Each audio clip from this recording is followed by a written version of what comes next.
Assalamualaikum warahmatullahi wabarakatuh. Alhamdulillahi rabbil alamin. Wabihi nasta'inu ala murid dunya waddin. Wa ala alihi wa sahbihi ajma'in, amma ba'du. Yang sama-sama kita hormati, yang sama-sama kita muliakan, guru mulia Buya Yahya beserta keluarga, semoga Allah senantiasa memanjangkan umur beliau dalam taat serta sehat walafiat, dimudahkan dalam segala urusannya, baik urusan dunia maupun akhiratnya, dan semoga Allah memudahkan segala urusan dakwahnya, amin ya rabbal alamin. Yang terhormat kepada Ketua Yayasan Abah Haji Muhammad Nur beserta para pengurus lainnya, yang mudah-mudahan Allah senantiasa memanjangkan umur beliau dalam taat serta sehat walafiat, dimudahkan dalam segala urusannya, baik urusan dunia maupun akhiratnya, amin amin ya rabbal alamin. Para hadirin, para jamaah, para pemirsa Al-Bahjah TV, dan juga pendengar radioku dimanapun berada, alhamdulillah, marilah kita bersama-sama untuk memanjatkan segala puji dan puji syukur kehadirat Allah Subhanahu wa Ta'ala atas segala limpahan nikmat karunia yang Allah berikan kepada kita semua, terutama nikmat iman dan Islam, nikmat taufik dan hidayah, nikmat diberikan kesempatan oleh Allah Subhanahu wa Ta'ala untuk bisa berkumpul di majlis yang mulia ini. Semoga duduknya kita di sini dan kumpulnya kita di sini sebagai muqaddimah berkumpulnya di surganya Allah Subhanahu wa Ta'ala bersama baginda Rasulullah sallallahu alaihi wasallam, amin amin ya rabbal alamin. Salawat dan salam senantiasa kita curahkan, kita sanjungkan kepada junjungan kita Nabi Agung Muhammad sallallahu alaihi wasallam beserta para keluarganya, para sahabatnya, para tabi'in serta tabiatnya, hingga sampai kepada kita selaku umatnya. Semoga diberikan syafaat khusus dari beliau, amin amin ya rabbal alamin. Para hadirin, para jamaah, para pemirsa Al-Bahjah TV, dan juga pendengar radioku dimanapun berada, marilah kita fokuskan hati dan juga pikiran kita untuk mendengarkan nasihat serta ilmu yang akan disampaikan oleh guru mulia Buya Yahya. Kepada beliau, waktu dengan segala hormat dipersilahkan. Sallu ala Nabi Muhammad. Sallu ala Nabi Muhammad. Udhkuru salat ala Nabi Muhammad. Al-Fatihah ila habibina Rasulillah Sayyidina Muhammad bin Abdullah wa ala alihi wa ashabihi wa azwajihi wa dhurriyyatihi. Anallahu yu'li darajati fil jannah wa yanfa'una bi asrarihi wa anwarihi wa ulumihim fid din wa dunya wal akhirati. Al-Fatihah. A'udzu billahi minasy syaithanir rajim. Bismillahirrahmanirrahim. Alhamdulillahi rabbil alamin arrahmanir rahim maliki yaumiddin. Iyyaka na'budu wa iyyaka nasta'in ihdinas siratal mustaqim siratal ladzina an'amta 'alaihim ghairil maghdubi 'alaihim waladdallin. Amin. Al-Fatiha lil sholihin fi masyariqil masyriq.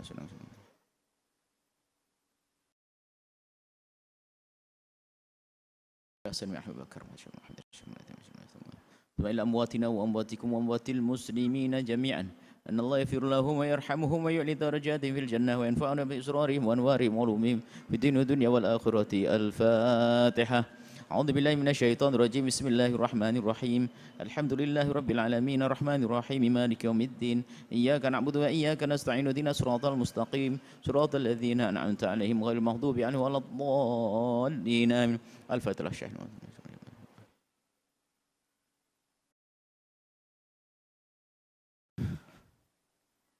مشايخنا مشايخكم والدين واخوانهم وكل من حضر في هذا المجلس والممكنين المتبرئين المحسنين المستمعين المشاهدين. أصرفت علينا وعليهم فتوى العارفين ويغفر لنا ولهم ويهدينا وإياهم ويطول أعمارنا وأمرهم في الطاعة والصحة والعافية وسائر رزقنا ويقضي حاجاتنا وحاجاتهم ولأمل أنمالهم ويجعل بيننا بينهم مودة صادقة متواصلة مع الحفظ والعزمة من الزلات والأخطاء في الدنيا والدنيا والآخرة. الفاتحة.